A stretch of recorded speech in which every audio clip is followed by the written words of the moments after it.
po ngayon ng Lunes, alamin natin ang presyo ng mga bilihin sa ilang palengke sa Metro Manila. Si Denise Osorio ng PTV sa Balitang Pambansa, live. Ngayong araw na January 20, 2025, ipinapatupad na ng Department of Agriculture ang 58 pesos per kilo ng bigas sa bentahan ng mga bigasan tulad dito sa Tandang Sora, Bayan Palengke. At dito sa palengkeng ito, kapansin-pansin na halos lahat ng bigasan walang tataas sa 58 pesos kada kilo ang bentahan nila dito dahil nagbabaan na sila ng presyo noon pang unang linggo ng January 2025. Ayon kay Ronron, isang nagtitinda rito, depende pa rin sa pinagkukunan nila ng supply ng bigas ang magiging presyo ng kanilang benta.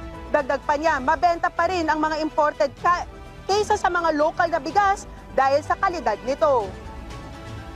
Depende naman po sa ano ng bigas, sa variety ng bigas, sa ano ng bigas, sa ganda ng bigas. Mas maano pa rin po yung imported, kasi imported po yung mas maganda.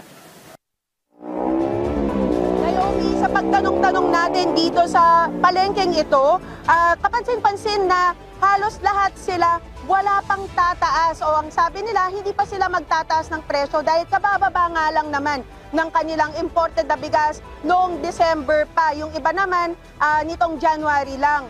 At hindi pa sila nakakasiguro or hindi pa sila sigurado kung makakapagtaas pa sila ng presyo. Sa ngayon, 56 pesos per kilo. Ngayon, ang pinakamataas na imported na bigas dito sa Tandang Sora, Bayan Palengke. Yan ang pinakauling balita mula rito sa Tandang Sora.